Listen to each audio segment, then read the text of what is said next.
Vamos fazer contato com a Vera Magalhães aqui no Jornal da Manhã. E ontem a Vera falava, hoje com imagens, e ontem a Vera falava sobre a expectativa para o relatório do deputado Bonifácio de Andrada. Não teve surpresa, né? Foi pelo arquivamento da denúncia. Fez algumas críticas ao Ministério Público, à Polícia Federal, sobrou até para o Judiciário, Vera.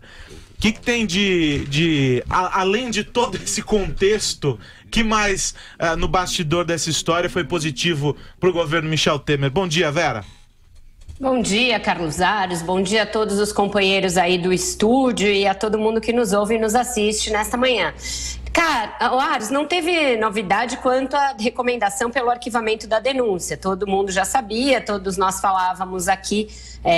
Eu falei ontem, antes vocês falavam enquanto eu estava de férias, porém me surpreendeu sim pela desenvoltura com que o deputado Bonifácio de Andrada, até poucos dias um desconhecido da maioria da população brasileira, se pôs a fazer críticas a instituições como a Polícia Federal, o Ministério Público e até mesmo o Judiciário. Ele disse ali, ele mostrou sentir falta de um tempo em que havia mais imunidades para os parlamentares, disse que o Legislativo está rebaixado, que o Ministério Público comanda o país numa espécie de conluio, ele chegou a usar essa palavra, com o Judiciário, que estaria ali subordinado ao Ministério Público. Falou até em um complô entre o Ministério Público e a PF, sendo que sabemos que muitas vezes esses dois órgãos vivem aí em desacordo, vivem em disputa pelo comando das investigações. Eu achei que ele deu margem a todo esse corporativismo que estava latente entre os parlamentares, que ninguém tinha a coragem de explicitar tão abertamente, e ele se soltou, deu asas ali a toda essa reclamação que estava subjacente no Legislativo e deve ser vencedor na CCJ e também no plenário. Você me pergunta de outras boas notícias para o governo ontem, outra delas veio do próprio Supremo, num caso raro aí, porque não é diretamente ligado ao presidente Michel Temer, mas diz respeito a uma boa parte da cúpula do PMDB, que foi a decisão do relator da Lava Jato, o ministro Edson Fachin, de arquivar o pedido de denúncia contra Romero Jucá, Renan Calheiros e José Sarney, referente à delação do ex-presidente da Transpetro, Sérgio Machado.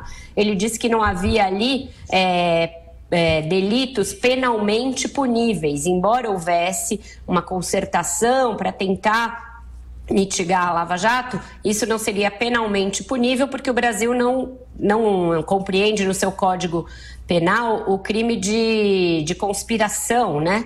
Então, você veja que foi um dia de boas notícias para o governo nesse aspecto aí.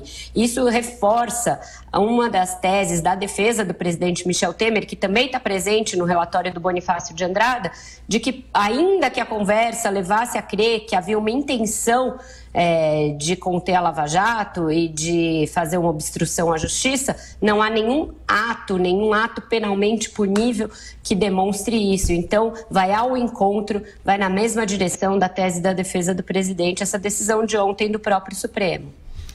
Ô Vera, bom dia. E a segunda turma ontem analisando participação de pessoas do Rio na Lava Jato, os ministros fizeram críticas à prisão preventiva. O que você acha disso? Você veja, Joseval, vários dos pilares recentes aí da Lava Jato que fizeram com que ela avançasse como nenhuma outra investigação avançou, estão sendo mais abertamente questionados agora, né? Um deles é esse das prisões preventivas. Antes, era praticamente uma cantilena apenas do ministro Gilmar Mendes. Hoje, mais abertamente, outros ministros já encampam esse discurso de que isso está errado, isso está excessivo, isso não condiz com o Estado Democrático de Direito. E ontem, a segunda turma do Supremo decidiu abrandar as restrições aí, as penas impostas, as penas não, mas as restrições impostas a Jacob Barata, a Eike Batista e outros desse núcleo do Rio de Janeiro da Lava Jato. Nos votos, eles foram bastante contundentes em críticas a esse instrumento que está sendo largamente usado pela Lava Jato. O ministro Lewandowski disse ali das condições dos presídios brasileiros, evocou até algumas estatísticas para mostrar que a população carcerária está mais submetida a doenças do que o resto da população geral do país. O ministro Gilmar Mendes foi, como sempre, o mais eloquente de todos, dizendo que isso é uma anomalia e que o Supremo não pode ficar mais a reboque, não pode ser um mero chancelador de pedidos dessa natureza.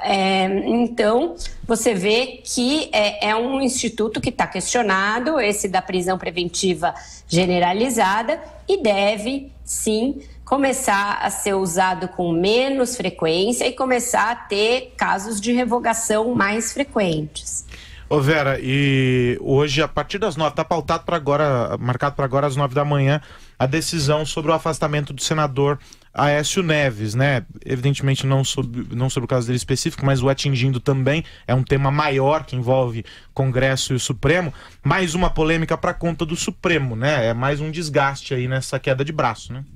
Mais um desgaste, mais uma vez em que o Supremo vai voltar atrás em uma de suas próprias decisões, né? Que o Pleno vai ser chamado às pressas para consertar algum problema ocasionado ou monocraticamente por um ministro, como foi o caso em dezembro, quando o Pleno revogou uma liminar do ministro Marco Aurélio Mello que não havia sido cumprida pela mesa do Senado, afastando Renan Calheiros da presidência. E agora, da primeira turma, que eles devem reformar a decisão da maioria da turma de afastar Aécio e determinar o seu recolhimento noturno. Tudo isso que a gente discutiu aqui, nessa minha participação, somado, junto e misturado, como se diz aí na gíria da juventude, dá aos políticos um empoderamento novo, Aros, porque é o seguinte, eles vinham em baixa, vinham ali enfrentando uma série de decisões ruins por parte da Justiça, de investidas do Ministério Público, de problemas com a opinião pública, mas agora tem um pacote aí que dá uma sobrevida aos políticos e dá a eles uma capacidade de reação, tanto no ponto de vista do discurso, de fazer esse discurso de que estão sendo vítimas de arbítrio, etc., quanto do ponto de vista dos próprios instrumentos legais à sua disposição para evitar ser colhidos ali pela Lava Jato e pelas investigações. Então, eu acho que é um ponto de inflexão da Lava Jato. Ou essa operação caminha para o fim, caminha para as sentenças, caminha para ter um desfecho, ou ela vai ser cada vez mais questionada e cada vez mais vai ter os seus instrumentos mitigados, se não pelo Congresso, às vezes até pelo próprio Supremo Tribunal Federal.